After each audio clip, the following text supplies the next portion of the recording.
गिबियाव खुलुमबाय दिनै जों XNDB welfare association Udalguri district हिसाबै मैया जितु अशोक दैमारी आम्बागावनि बिथाङा जितु सन्जय स्वर्गियारी MCLA नि सायाव जितु एलिगेशन होबाय बिनि सायाव माखासे बाथ्रा बुंनांगौ दं साननानै दिनैनि बे ससियेल मिडियानि गेजेरजों नोंथांमोनखौ लेंहरनाय जादों। दा बिथाङा माखासे एलिगेशन होदों जेरै UPPL को केस होनाय सन्जय स्वर्गियारीया बिदिनो गुबुन गुबुन माखासे एलिगेशनफोर दङ। दा बेखौनो जों फिनजाथाय होनो थाखाय दिनै बेहाय माने आवगायनाय जादों।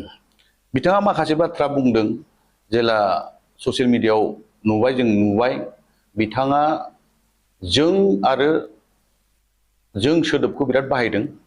दा बे जों होननाय लोगो लोगो मोनसे बुस्थुखौ जों नुयो माखासे बेकग्राउन्डखौ लानानै बुंनाय बायदि नुयो खारन जों होननाय लोगो लोगो सासे जाया गोबांनि जायो। दा बाथ्राया जाबाय बिथाङा बबे संगठनाव दं बा बबे संगठननि बेकग्राउन्डखौ लानानै दिनै जों होननानै सन्जय स्वर्गियारीनि सायाव माखासे एलिगेशनखौ लाबोदों आरो बेखौ जोंनो नाङा होननानै बुंदों। बे बाथ्राया जोंनि थाखाय एसे साननो गोनां जादों। दा बाथ्राया जाबाय सन्जय स्वर्गियारीनि केस होनाय होयिखौ मालाय UPPL नि अथरिटि दङ। दा बेखाय अथरिटिया मा डिसिजन लायो बेसो बिथांमोना बिजिरगोन। नाथाय बेखौ बिजिरनो बा ससियेल मिडियायाव बुंनो अशोक दैमारीया सोर बेखौ साननो गोनां जादों।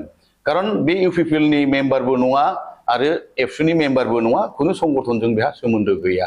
बे आबसुखौ मोजां मोनो आरो UPPL खौ मोजां मोनो बेबायदिल'सो दं। दा बेवहाय बिथाङा UPPL नि बा सन्जय स्वर्गियारीनि गोरोन्थिफोरखौ बुंफिननांगौ बा रायजो राजानि गेजेराव बुंफोरना होनांगौ अधिकार गैया होननानै जों XNDB वेलफेयर एसोसिएशन उदालगुरि डिस्ट्रिक्टआ जों सानो।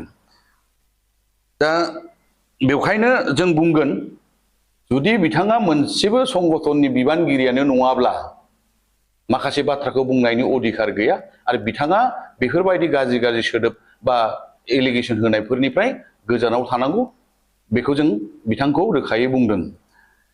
बिनि उनावहाय दा रायजो राजाफ्रा सन्जय स्वर्गियारीखौ आजावा होननाय मोनसे बाथ्रा फैदों। दा आजावैया रायजोनि सायावसो बियो अशोक दैमारीनि सायाव नङा। रायजो राजाया आजावोब्ला बिथाङा उननि समफ्राव फैफिनगोन आरो बिथां हारसिङै सन्जय स्वर्गियारीखौ जों आजावा मोजाङै मोजां सनमान सहकारै बिदाय होनांगौ होननानै बुंनायनि अधिकार गैया होननानै जों सानो। बे बाथ्राया जाहैबाय जे सन्जय स्वर्गियारीया मा होनो जेब्ला आन्दलन जादोंमोन बिनिफ्राय आन्दलनजों थाबोबाय गोलाव सम सोमावसारबोबाय सिलाइ बा हाथियारनि गेजेरजों। बिनि उनाव बिथाङा MCLA हिसाबै हरिसिंगायाव मोनबाय, देरहाबायबो। बिनि उनाव दिनै UPPL सरकारनि जानानै बिथाङा NDB नि रिहेबिलिटेसन, NDB नि एक्स ग्रेसिया जायफोर मार्टियार्स जाबाय, लोगोसे प्रमदनि जितु सरकार बेजों थाफानानैनो जितु इमप्लिमेन्टेसननि बाथ्राफोर दं बेखौ मावफागासिनो दं, बेखौ जों बयबो मिथिखायो। दा बिनि बेलायाव बिथाङा जि एलिगेशन लाबोबाय बे कमप्लिटलि माने जों सानो मिनिंलेस, बेयाव खुनु जुक्ति गैया। खारन दिनै बिथाङा गोबां खामानि मावदों आरो XNDB वेलफेयर एसोसिएशनाबो प्रमद बर'नि सरकारजों थाफानानै सानफ्रोमबो खामानि मावलांनायनि प्रिपेरेसनाव दिनै जों आवगायगासिनो दङ आरो आवगायबोबायबो थादों सिगांनि समावबो।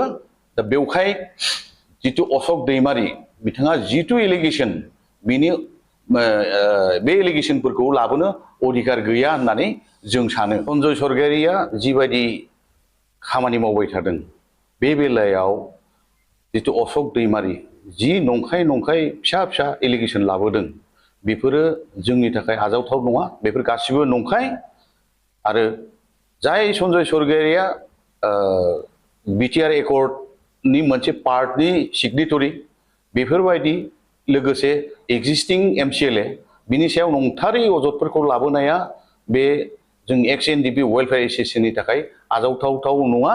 दा बेवहाय अशोक दैमारी बिथांखौ बेबायदि नंखाय बाखाय अजद लाबोनायनिफ्राय गोजानाव थाजानायखौ जों लुबैदों आरो गोजानाव थानाया मोजां होननानै जों बे प्रग्रामनि जुयै बिथांखौ अनुरद खालामदों। मानोना जोङो अशोक दैमारीनि जितु फिसा बाथ्रा जेरै जों होननानै बिथाङा बुंदों। बिनिफ्राय मोनसे बाथ्राखौ जों रोखा नुहुरदों दि एबसु, एनडिएफबि आरो इउपिपिएल बे मोनथाम संगठनखौ गावस्रा होनायनि लामा माबा मोनसे पलिसि दङ नामा? खारन बिनि बुंनाया जों होननानै बेबायदि लेंगुवेजजों जों नुहुरदों। बेवखायनो बिथाङा जुदि बबेबा माबा मोनसे संगठनजों स्रिहि थाखोमानानै गावस्रा होनायनि पलिसि खालामदोंबा बेफोरनिफ्राय गोजानाव थानाया मोजां। खारन बिथाङा गावनो बुंदों आबसुनि सापर्टार, आबसुखौ मोजां मोनो, इउपिपिएलखौ मोजां मोनो होनदों। बेवहाय बे आबसुखौ मोजां मोननाय बा इउपिपिएलखौ मोजां मोननाय मानसिया जाथावथारै बे सासे एमसिएलएनि इउपिपिएलनि एमसिएलएनि सायाव खुनु जुक्ति लाबोथावथाव बे सोदोबथि थाया। बेवखायनो बिथांखौ जुदि जों खावलायदों, जुदि बिथाङा इउपिपिएल आरो आबसुनि मोजां मोनग्राबा सानफ्रोमबो आबसु आरो एनडिएफबिनि बा इउपिपिएलनि मोजां मोननाय बा मोजां मोनजाथाव खामानिथिं आवगायनांगौ, जों बेखौसो बिथांखौ खावलायदों। आरो बेफोरबायदि नंखाय बाखाय एलिगेसन लाबोनायनिफ्राय गोजानाव थानो थाखाय जों बेखौ खावलायदों।